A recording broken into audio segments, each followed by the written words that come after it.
Welcome in, belly up, have a seat, and grab a drink as we talk some Wingman Fantasy Football.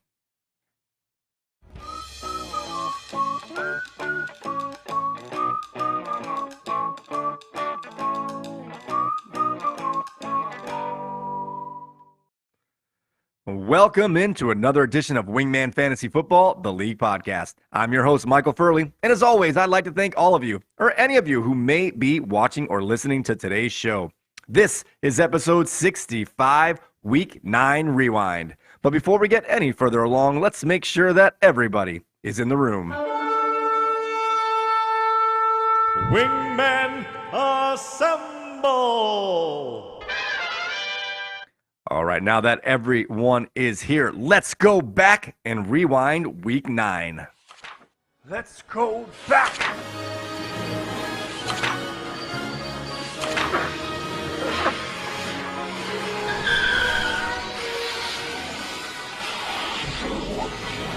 Week 9 Rewind. All right, let's check in on our last week's games, and we're going to start off with Michael's Amazing Spidey up against Jimerson's Red Sox Nation. This was a battle of two teams heading into the week at 5-3, and they also made a trade last week where Amazing Spidey sent out Raheem Mostert and acquired Davante Adams from Red Sox Nation. So let's see how these two teams fared. As Michael's Amazing Spidey was able to defeat Red Sox Nation 120 even to 92.92. Amazing Spidey had the highest score of the week. This was the biggest blowout of the week, as Amazing Spidey was able to win by more than 27 points. Unfortunately, Red Sox Nation was the highest scoring loser this week. You lose! All right, let's see how Amazing Spidey got to his points, as he had the Cleveland defense with a dominating performance, getting 26 points as they were able to shut out the Cardinals and keep them to under 100 yards of total offense. Also, Josh Jacobs had 21.8 points. He's heating up! And newly acquired Derrick Henry had 17.7 points. He's on fire! Jonathan Taylor is rounding into form, chipping in with 15.4 points, and Nico Collins rebounded from last week's dud to get 12.9 points.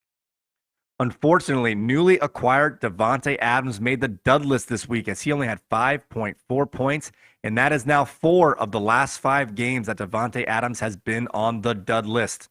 Amazing Spidey had no one on his bench who could have helped, and he made it through the week without any major injuries. On to Red Sox Nation. Let's see how he got his points this week, as Joe Burrow is heating up, getting 22.32 points. He's heating up! And T. Higgins was the recipient of most of those catches, as he had 15 points. Raheem Mostert had 14.5 points in his debut for Red Sox Nation, and the Las Vegas defense just kept sacking the Penguin Tommy DeVito from the Giants, as they had 14 points. As for Red Sox Nation's duds, he had Zay Flowers get only 1.6 points. Red Sox Nation's had no one on his bench who could have helped, and he made it through the week without any major injuries. On to our next game. We have Alex's They Took Our Jobs up against Ken's Tampa Brady, and this was a big game, as both these teams were 4-4 heading into the week, and they were tied for the last playoff spot, where Tampa Brady went into the week with a slight tiebreaker of just about 2 points in overall score. But this one went to They Took Our Jobs, as he was able to defeat Tampa Brady 91.28 to 71.44. Unfortunately for Tampa Brady, he had the lowest score of the week. All right, let's find out how They Took Our Jobs got his points, as he had Jalen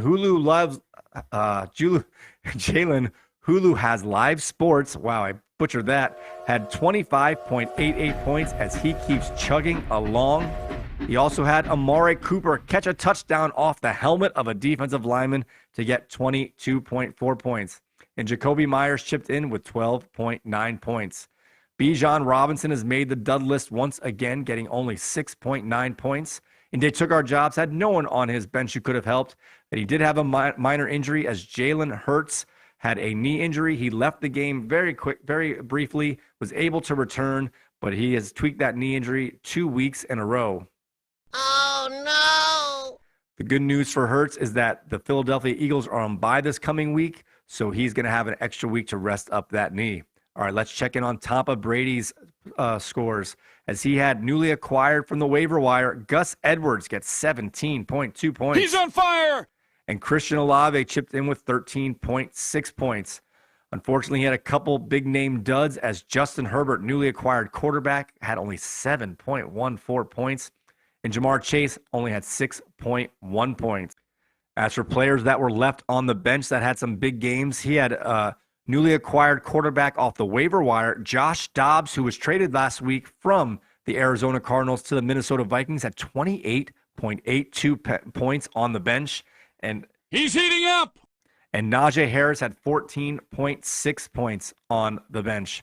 As for injuries for Tampa Brady, he had Cam Akers rupture his Achilles, and he is now going to be out for the year.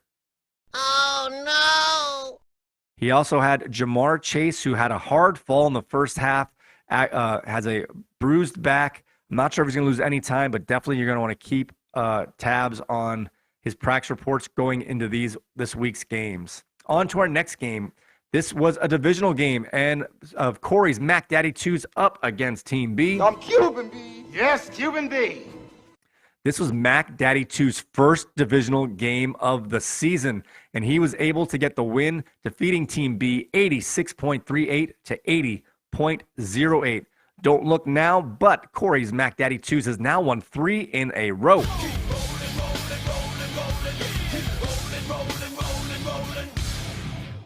All right, this was the closest game of the week at just over 6 points.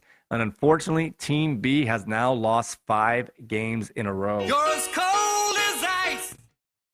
All right, let's see how the scores went down, as Mac Daddy 2's had a monster score from CeeDee Lamb, who had 24.6 points. He's on fire. And the Indianapolis defense had 2 interceptions returned for a touchdown, and they contributed with 19 points. As for Mac Daddy 2's duds, you're going to see a theme here, as every Seahawk that played this week made the dud list, including Geno Smith, who had only 6.88 points. Tyler Lockett had 4.7 points, and he had a team goose in the kicker position, as Mac Daddy 2's decided to leave in a bye-week kicker to get 0 points from that position. As for bench players who had strong games, Ramondre Stevenson had 20.9 points on the bench, and Mac Daddy 2's made it through the week without any major injuries. All right, let's check in on Team B, as no matter who he played, he was not going to win this week, but he did have a strong player from Young Shui Koo, who had 19 points. He's on fire. And A.J. Brown keeps chugging along, getting 16.1 points. As for players in the dud list for Team B this week, he had the Banana Man, Will Levis, score only 10.98 points, and Jalen Waddle only had 6.9 points, while Kenneth Walker, oh my gosh, what's up, Danger, had only 2.2 points, another Seahawk to make the dud list. All right, as for bench players, he had no one on his bench who could have helped, and as for his injuries, he had Jalen Waddle, who exited the game early with a knee injury, was able to come back and return, but he's been getting injured early in these games, and we'll see how he goes. He's on a bye this coming week, so he shouldn't miss any time.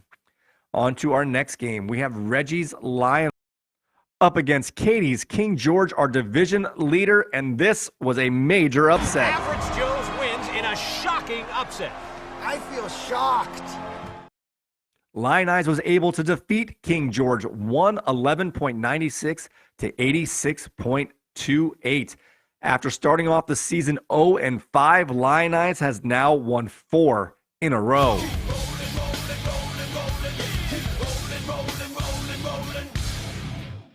Lionized's half of his team was on bye this week, as he had many Lions on his team, and the Lions were off this past week, so he had to be very creative with his lineup. I thought he had no chance going in, but he made the moves that worked, starting off with Austin Eckler, who had 20 points. He's heating up. This is where the creativity starts to come in. He picked up Taysom Hill to play as a receiver, and he did not let him down, as Taysom Hill had a touchdown reception and a touchdown pass, and he scored 18.62 points. He's on fire. He also had Joe Mixon have 15.3 points. He's heating up. And Jahan Dotson had 14.9 points. He's heating up. Even his newly acquired kicker, Dustin Hopkins, had 10 points on his team. Like I said, everyone on his bench was on bye, so he had no duds, no bench players who could have helped, and he had no injuries through this week. As for Katie's King George, she had Deontay Johnson have 18.5 points. He's heating up. And Aaron Jones finally made the top score list, his first time on this list since week 1 at 17.9 points. And she had newly acquired kicker Matt Gay have 11 points. He's heating up.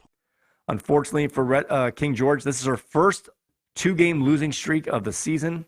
For her duds, she had Josh Downs have only 1.5 points, and she had bench scores of C.J. Stroud, rookie sensation, have 41 points on the bench, and Brian Robinson, who's usually pretty solid, had 13.2 points. As for her injuries, she had a lot of guys questionable going into this week, and Josh Downs, who was one of them, could not make it through the game as he aggravated a knee injury early on and left the game and did not return. Oh no! All right, on to our 5th and final game of the Rewind. We have Paul's Cubert Rage up against Nick's Waddle Away, and this was a divisional matchup as well. And Cubert's Rage was able to defeat Waddle Away 100.32 to 78.02. No matter who Paul would have played this week, he was going to have a good game as his bench nearly matched the score of his starters. Let's see what players helped him get to the 100 points and the victory. He had Josh Allen with 28.72 points. He's on fire. Rashad White amazingly just keeps on going. He had 25.9 points. He's on fire. And Stephon Diggs returned to a nice game at 19.6 points. As for his duds, like I said, all Seattle Seahawks are our duds this week, as DK Metcalf scored only 5.9 points, and Travis Kelce had only 2.9 points. As for strong players on Cubert's Rage bench, he had a ton. Like I said, he could have played almost anybody and gotten the victory. He had Tank Dell get 26.6 points on the bench. He had Sam Howell get 19.7 points on the bench. He's heating up. The Baltimore defense had 14 points, and Jaylen Warren had 12.9 points.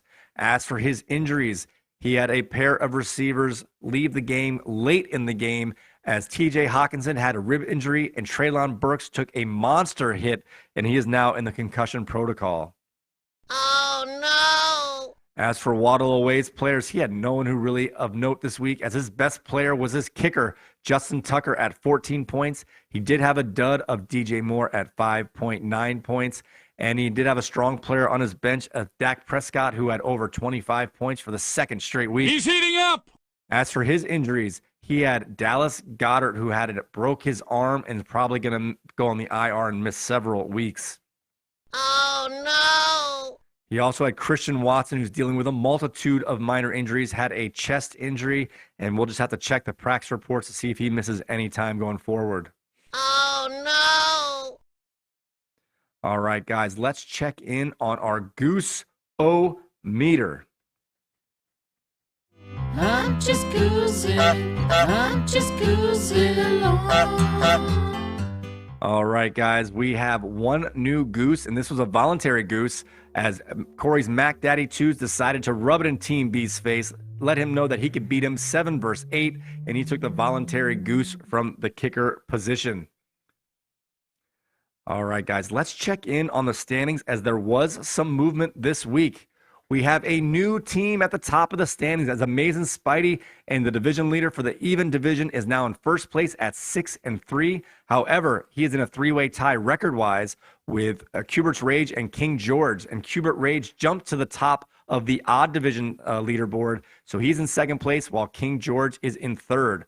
We also have a tie for fourth place with Red Sox Nation and They Took Our Jobs, both at 5-4. We also have a 3-way tie at sixth place with Mac Daddy 2's Tampa Brady and Lionized, all at 4-5.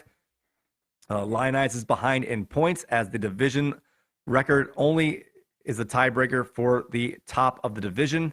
And we have followed by Waddle Away at 3-6 and Team B at 2-7. You are not out of it, Team B. You're 3 games back with 5 to go, and you're only about 45 points behind, so you are still alive, but you pretty much got to win every game going forward.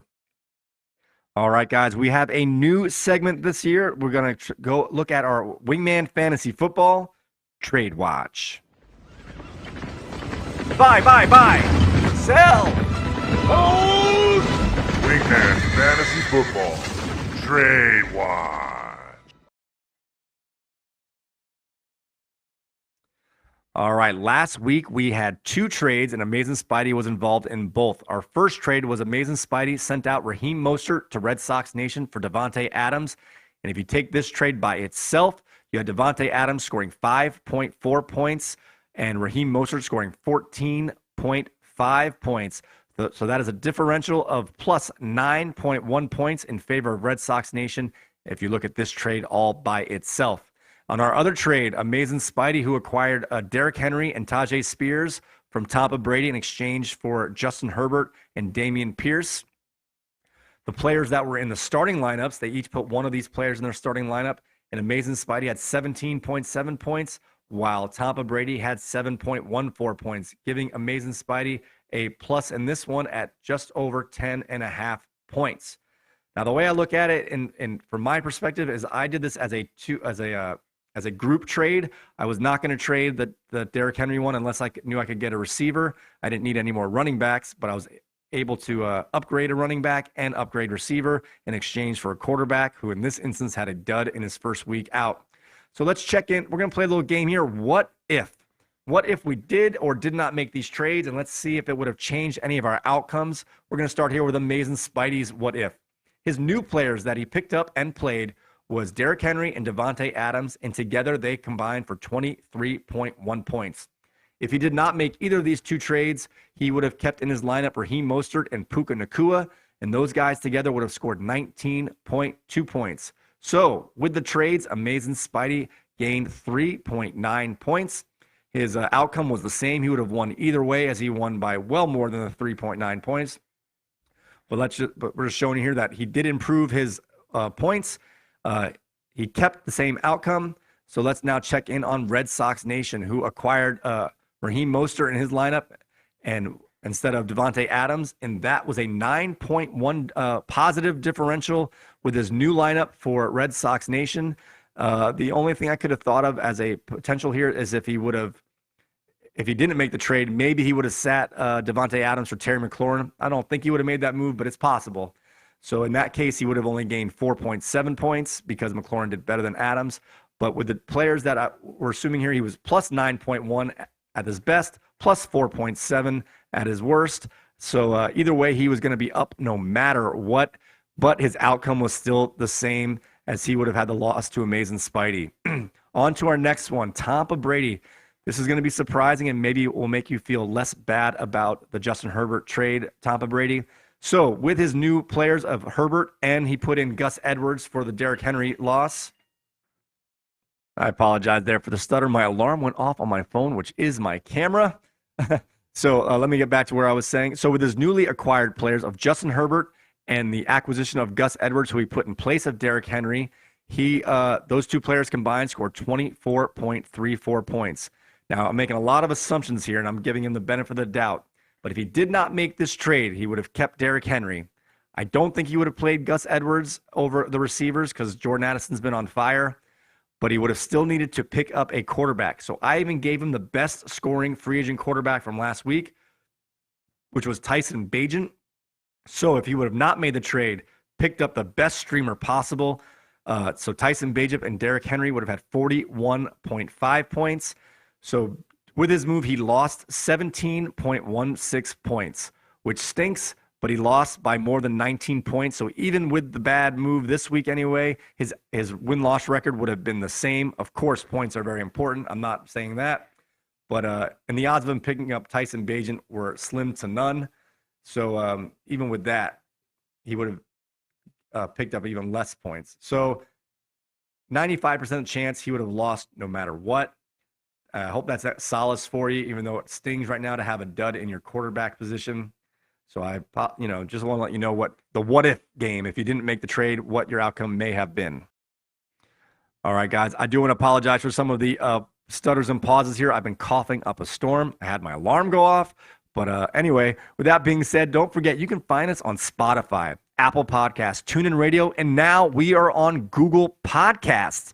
Just search Wingman the League on any of those platforms to get our audio-only version of this podcast. Also, feel free to check us out at wingmanentertainment.net/WFF or /game day or /podcast. And don't forget, we are now on YouTube. Go ahead and search youtube.com/@wingmanfantasyfootball. Feel free to subscribe there, guys. It's a little hard to search for this show, but once you find us, here's the web address. Once you find us, go ahead and subscribe, and you'll get all of our content as it's uploaded onto all those platforms.